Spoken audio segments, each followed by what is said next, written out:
Hello, તો આજના પોડકાસ્ટમાં અમે વાત કરીશું શુગર વિથ ક્રેવિંગ. જે તમને ખાવાનું બહુ ક્રેવિંગ થતું હોય છે, રાઈટ, શુગર સાથે. તો આપણે ડૉક્ટર પ્રતીક્ષા જોડે ડિસ્કસ કરીશું. Hello doctor Pratiksha. Hello miss Lata.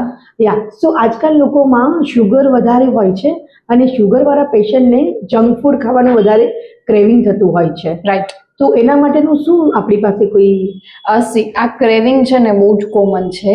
Craving થાય છે બીકોઝ કે જંક ફૂડ અને શુગર તમે વધારે કન્ઝપ્શન કરો છો. બે રીતનું એક તો આમાં આવે. ક્રેવિંગના બે રીઝન છે, મેઇન બે રીઝન છે કે જ્યારે તમે શુગર કન્ઝમ્પશન કરો છો, જ્યારે તમે જંક ફૂડ કન્ઝમ્પશન કરો છો, ત્યારે ગટમાંથી એવા હોર્મોન્સ અને બેક્ટેરિયા જે સિક્રેટ થાય છે કે જે વધારે શુગર અને જંક ફૂડ ખાવા માટે પર્સનને વધારે પ્રેરિત કરે છે.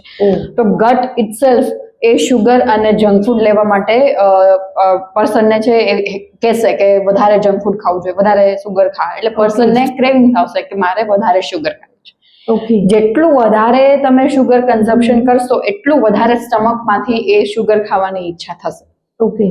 Second reason is your brain. જ્યારે તમે શુગર ખાઓ છો ત્યારે બ્રેઇનમાંથી ડોપામાઇન રિલીઝ થાય છે, which is a hormone. Okay, બરાબર છે. આ ડોપામાઇન શું કરે છે કે માણસને હેપી બનાવે છે. ઓકે. જનરલી ડોપામાઇન છે શોર્ટ ટર્મ લેવલનો ના હોવો જોઈએ. હવે આજકાલના લોકોમાં ને આજકાલની જનરેશનમાં કેવું થાય છે કે ડોપામાઇન છે જલ્દીથી મળી જાય છે, તો એને વારે વારે ડોપામાઇન લેવા માટે ઇધર જંક ફૂડ અને શુગર એ ખાય એટલે ડોપામાઇન મળી જાય. સ્ક્રીન સ્ક્રોલ કરે એટલે ડોપામાઇન મળી જાય. જનરલી ડોપામાઇન છે એ પોઝિટિવ હોર્મોન છે, પણ એને કોઈ કામ કરી અને પછી જે ખુશ થાય છે, ખુશી મળે છે, એ ત્યારે જે ડોપામાઇન રિલીઝ થાય છે એ વાળો ડોપામાઇન છે વધારે ઇમ્પોર્ટન્ટ છે. ઓકે. તો આજે ખાવાથી જંક ફૂડ અને શુગર ખાવાથી જે ડોપામાઇન રિલીઝ થાય છે શોર્ટ ટર્મ ડોપામાઇન રિલીઝ છે, કે જે બહુ વધારે કામ લાગવાનું નથી અને person will end up with more sugar and more junk food. Okay. તો આ બે રીતે ક્રેવિંગ આવે છે કે બ્રેઇનમાંથી ડોપામાઇન રિલીઝ થાય છે, પ્લસ ગટમાંથી એવા સિગ્નલ મળે છે કે વધારે શુગર જોઈએ છે, વધારે જંક ફૂડ જોઈએ છે. ઓકે, તો આ ક્રેવિંગને કેવી રીતના અટકાવવું જોઈએ? ક્રેવિંગ્સના રીઝન આ હતા કે આ રીતે થાય છે, પણ જ્યારે તમે જંક ફૂડ ખાઓ છો ત્યારે, જ્યારે તમે શુગર ખાઓ છો ત્યારે તમારા બોડીમાં શું ફેર આવશે એ તમે જાણશો તો એ ક્રેવિંગ્સને રોકી શકશો, રાઈટ? તો જ્યારે તમે શુગર એક્સેસિવ લો છો, જંક ફૂડ એક્સેસિવ લો છો અને મીલ સ્કીપ કરો છો, તમે પ્રોપર મીલ લેતા નથી, સવાર બપોર સાંજ જે પ્રોપર મીલ હોય એ લેતા નથી અને જંક ફૂડ લો છો, ત્યારે શું થાય છે, તમારા બ્લડના અંદર અચાનક છે ગ્લુકોઝ લેવલ વધી જાય છે, શુગર લેવલ વધી જાય છે, અને જ્યારે તમે મીલ સ્કીપ કરો છો ત્યારે શુગર લેવલ ઘટી જાય છે. તો સ્પાઇક ડાયરેક્ટ થાય છે અને ડાયરેક્ટ સ્પાઇક છે ડાઉન જાય છે, કે જેના લીધે લોંગ ટર્મ ઇફેક્ટ આવે, કે જેના લીધે ડાયાબિટીસ પણ આવવાની ચાન્સીસ રહે. સેકન્ડ કે તમારું જે તમે જ્યારે શુગર અને ફૂડ કન્ઝમ્પશન કરો છો ત્યારે એમાંથી કોઈ કાર્બ્સ, પ્રોટીન વગેરે વધારે મળતું નથી, એટલે તમને કામ કરવા માટે એટલી બધી એનર્જી લોંગ ટર્મ માટે નહીં મળે. તમને શોર્ટ ટર્મ માટે એનર્જી મળશે પણ લોંગ ટર્મ માટે એનર્જી નહીં મળે. તો આવું બધું છે થતું હોય છે જ્યારે તમે જંક ફૂડ અને શુગર છે વધારે કન્ઝમ્પશન કરો ત્યારે. ઓકે, સો આના ડિસએડવાન્ટેજીસ શું હોય છે?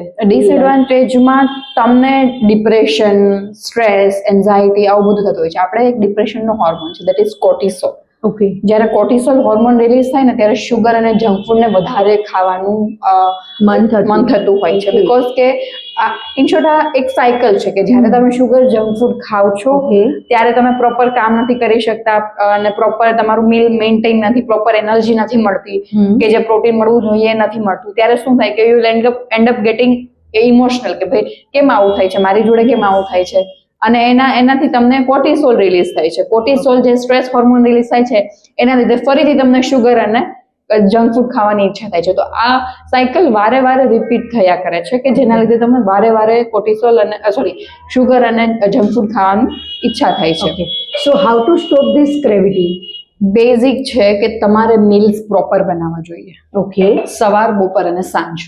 એ મીલમાં પ્રોટીન, કાર્બોહાઈડ્રેટ અને ફેટ આ ત્રણેય ઇક્વલ પોર્શનમાં હોવું જોઈએ, જેટલું જરૂરી હોય એટલા પોર્શનમાં હોવું જોઈએ. ઓકે. જો આ પોર્શન છે એનો બરાબર હોય તો તમારું મીલ પ્રોપર થાય તો શુગરના સ્પાઇક્સ વધારે જશે નહીં, કે જેના લીધે ક્રેવિંગ્સ છે ઓછી આવશે.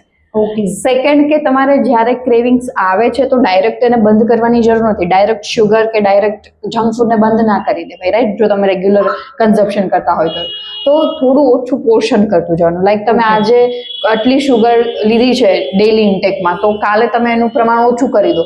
ઓછું કરતા કરતા ધીમે ધીમે શુગરને ઓછું કરવાનું અને એકદમ છોડી દેવાનું રાખવાનું. ડાયરેક્ટ તમે આજે આટલું બધું શુગર અને આટલું બધું જંક ફૂડ લીધું છે અને કાલે તમે નો જંક ફૂડ પર આવી જાઓ છો, તો એ છે you will end up getting more sugar and more junk food. At the end તમને એમ થશે કે આ મને મજા નથી આવી રહી, હું શુગર અને જંક ફૂડ તો હું લઈશ જ, ભલે જે થાય.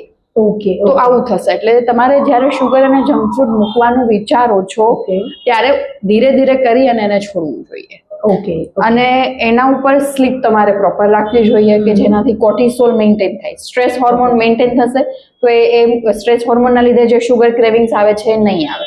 તો એના માટે તમારે અગેન સ્લીપ અને એક્સરસાઇઝ છે એ બેસ્ટ છે સ્ટ્રેસ હોર્મોનને કંટ્રોલ કરવા માટે. તો આ ડાયટ, સ્લીપ અને સ્ટ્રેસ એને કંટ્રોલ કરી અને તમારે ધીરે ધીરે શુગર અને જંક ફૂડને ઓછું કરવું જોઈએ. ઓકે, આટલી સરસ વાત આપે કરી જ, પણ મને એક બીજો ક્વેશ્ચન ઘણા ડાયટિશિયન કહેતા હોય છે કે આટલું શુગર તો તમારા બોડીમાં જોઈએ જ, તો હાઉ વી નો કે અમને આટલું શુગર જોઈએ જ? એ તમારા BMI ઉપરથી નક્કી થતું હોય. જેમ કે હું મારા BMI ની વાત કરું, રાઈટ? તો મારું BMI છે ઓન એન એવરેજ છે 23 છે, કે દેટ ઇઝ નોર્મલ, રાઈટ? આ BMI પ્રમાણે મારી અકોર્ડિંગ ડેઇલી ઇન્ટેક હોવી જોઈએ એ છે 1600 kilo calorie, 1600 kilo calorie. Same એવી રીતે તમારા BMI પ્રમાણે તમારી જે કેલરી નીડ હોય એ પણ અલગ હોય. તો એ આપણે ડિસાઈડ કરતા હોઈએ છીએ પર્સનના કેલરી નીડ ઉપરથી કે કેટલી પર્સનને કેલરી નીડ છે એમના બોડી પ્રમાણે. બોડી અને હાઇટ પ્રમાણે એ કેલરી જેટલી જરૂરી હોય એટલું શુગર લેવાનું. હવે માની લો કે મારી જ વાત કરું તો મારું ડેઇલી ઇન્ટેક છે એ આઈડિયલ હોવું જોઈએ 1600 કિલો કેલરી. હવે આ 1600 કિલો કેલરીમાંથી જ્યારે 40% છે મારે કાર્બ્સ લેવા જોઈએ કે જેમાં શુગર છે. ઓકે, 60% જેટલું મારે છે એ બધું વાઇટામિન્સ, ફેટ, પ્રોટીન એને એડ કરી અને મારે લેવું જોઈએ કે જેના લીધે મારા બોડીમાં એનર્જી પણ બની રહે કાર્બ્સના લીધે અને મારા એનર્જી પણ સ્ટોર થઈ રહે મારા બોડીમાં, અને પ્રોપર પ્રોટીન પણ મળતું રહે કે જેના લીધે બોડીનું ડેવલપમેન્ટ સારી રીતે થાય. તો આ રીતે પર્સન્ટેજ વાઇઝ બોડીના અલગ અલગ એકોર્ડિંગ તમારું મીલ પ્લાન કરવું પડે અને શુગર લેવી પડે.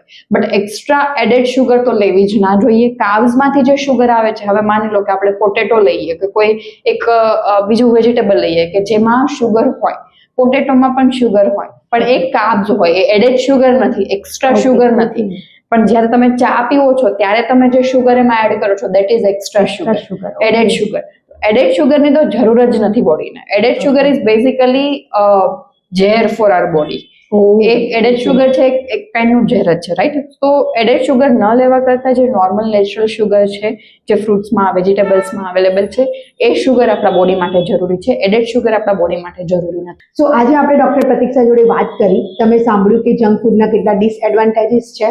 સો તમે બધા પણ don't take junk food, you it only healthy food.